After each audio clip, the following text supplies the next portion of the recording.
Hi, a very warm welcome to Dusty Shelf. I hope I find you well. Today, as you can see, a water tower from Dapol. So this came to my attention a few weeks back at one of the railway fairs. A chap had this on his layout, fully operational these, and I thought it was wonderful, and I thought I'd get one and give it a go. So I've been keeping my eye out on them. They're quite expensive, but I saw one come up for sale at the Model Centre on one of their specials, and yeah, I picked this up for £33.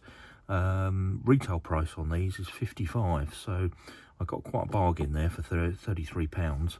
Well, I say I got quite a bargain. I don't actually know if it's any good yet, but we'll find that out in a moment. Now, these water towers come in two versions. They come in a static version and an electric version. This one is the electric one. Has a little motor inside, so it moves. It also has a sound system, but again, we'll see what that does in a moment. Just to talk through the colours, which is chocolate and cream with a conical top on the top of the water tower. There's also a light and dark stone, again with a conical top. Then a chocolate and cream with a flat top. And then, I'm just reading these. A chocolate and cream with a flat top with electrics, and then again a water tower in grey with just a flat top, but that's only in static. So there's a range of different colours and different sort of styles, both electric and non-electric, in this release. Now, looking through the box here, I mean, first impressions are, there's not a lot of detailing on there, so I think it's probably one of the cases that, they haven't put the detailing on there so you can weather to your liking. So I probably will weather mine at some point. But just looking around the box, I mean, there's nothing really on the sides. Just on the back here, it says operating scale, model of water tower, highly detailed, motorised delivery arm, authentic sounds, driver and fireman speech, and normal or overflow fill modes, and simple wiring. And then this important bit operates on 9 to 18 volts, either AC or DC. So as I say, retail £55. I got this from one of the retailers, I think it's the Model Centre, £33. Right, let's open it up and have a look. So inside the box, we've got a little instruction leaflet here, which has very basic wiring.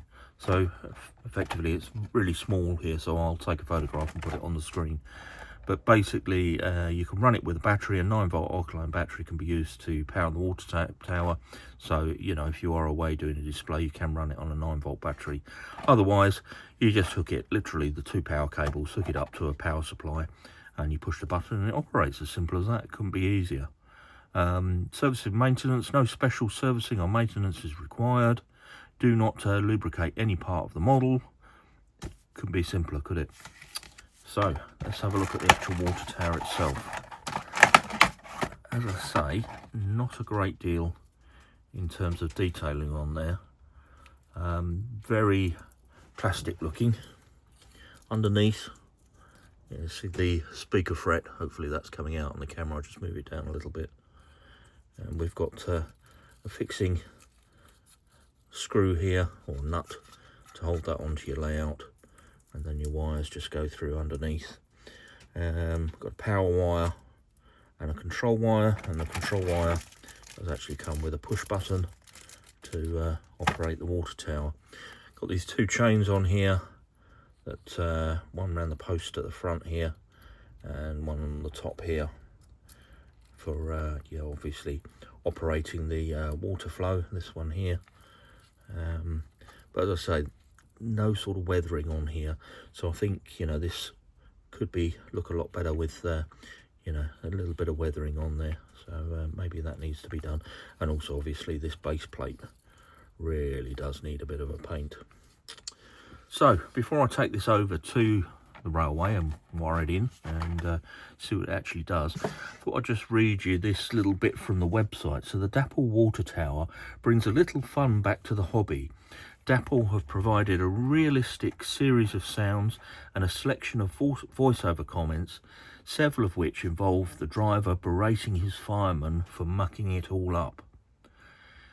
It then goes on to say, the highly detailed exterior of the model will not look out of place on any discerning modeller's layout. I'm not sure about that, because as I say, it does, although we've got a few rivets moulded in, and now I've got the light on it, I can see there are some rivets on the body of the water tower. So yeah, it's not that bad, not that bad.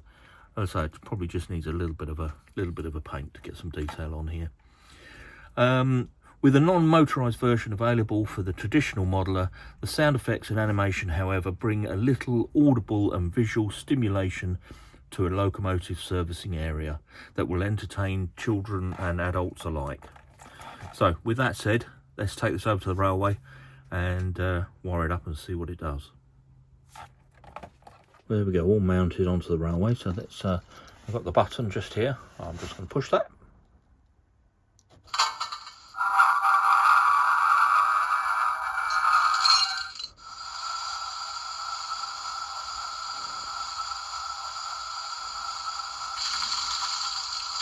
That will see us over the top.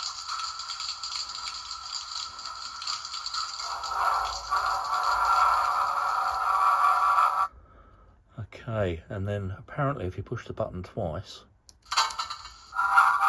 let's see if it does a longer fill. It's supposed to change the sounds each, or at least the voiceover. I've done the same one there. Let's try one more time.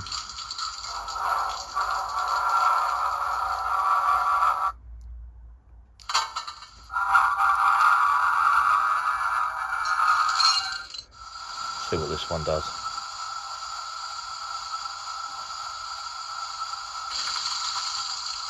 That will see us over the top. Pretty much the same. Right, well I just got a different sound, so let's try it again. Try and hold the camera still.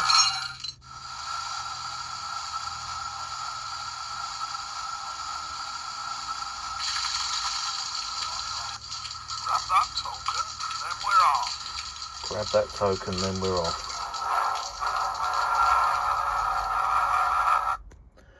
Well, a couple of things just to note with it. So, the first time I operated it, I had this chain connected from the post onto the spout. It didn't swing all the way around and the chain went into tension. So you do have to disconnect that chain. Now I've taken it right off because there's a little hook on here and I can't see it with these glasses on, so I need to get my other glasses to put those back on. Now it does look out of place with this white base. I'm going to have to paint this. Just looks totally out of place, and it does need weathering to blend in with the layout. But other than that, you know, it's good fun. It's good fun. I like the way that the spout sort of jerks as it rotates. It's not a smooth movement. The sounds are pretty good, quite fun. But I've got to pose the question, who's this for? I mean basically, you know, if you've got your layout for either your kids or your grandkids, it's great to have a button to push and that actuates this function. That's great for kids. You push the button, it makes some noises, and there's a little bit of movement. Absolutely wonderful. And also, I guess, good if you're a museum or an exhibition to have this, you know, and push the button. But what I would say is if you're in an exhibition, you've got all the noise of the background and the hall and everything. It's going to be quite difficult to hear the sounds on this. I remember seeing this, I think it was the Chelmsford exhibition last year, where the chap had this on his layout. And I thought it was wonderful the way it moved, but I couldn't hear the sounds. You know, there's just too much going on. And then I guess the other point to be made is, you know, if this is for a youngster's layout, this is far too fragile. Far too fragile for kids. So, yeah, interesting little thing. Is it worth the money? I'm not totally sure. I mean, I got a quite reasonable price of £33, down from the 55. But £33, still quite an expensive thing to have on the layout.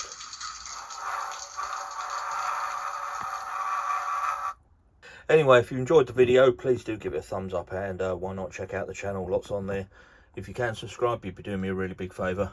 And with that, we'll leave this one there. I'll just say thanks ever so much for watching, and I'll catch you on the next one.